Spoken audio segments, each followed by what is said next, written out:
دلته سلګونه کسان په رضاکاره توګه راټول شوي ترڅو د ښار په بېلابېلو برخو کې صفایي وکړي. دغه اشر چې د کندهار ښاروالۍ په مرسته زموږ ښار زموږ کور ته نامه لاندې په لار اچول شوی و، پکښې سلګونه د کندهار ښار اوسېدونکو برخه اخیستې وه.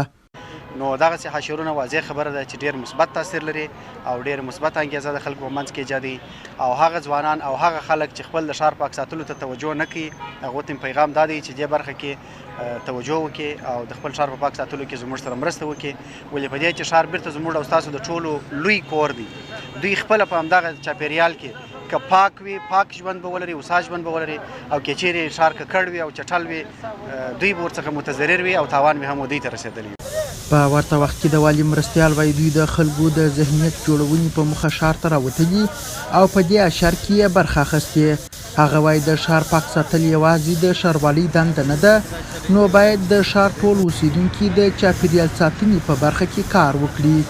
موږ نن سره راټول شوي یو، پر هر ورور، پر هر دکاندار، پر هر یوه، پر هر ښاري مې دغه غږ دی چې راسي سره راټول سو. دا یوازې د یوې ادارې د ښاروالۍ حق نه دی چې دوی باید صفاکاري وکړي.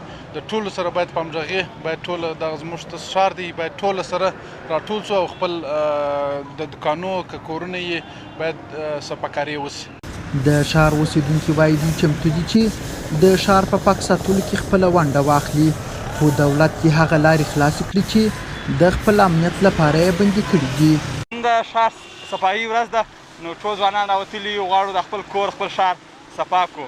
دغه پر چا مریض لري او دغه لري نسي پر هغه لاره تللی بند، هغه سړک یې بند کړي. دوی خو خپل دغه دپاره لاره یې بنده کړي، د بل مسلمان مشکلات دپاره یې نه دی.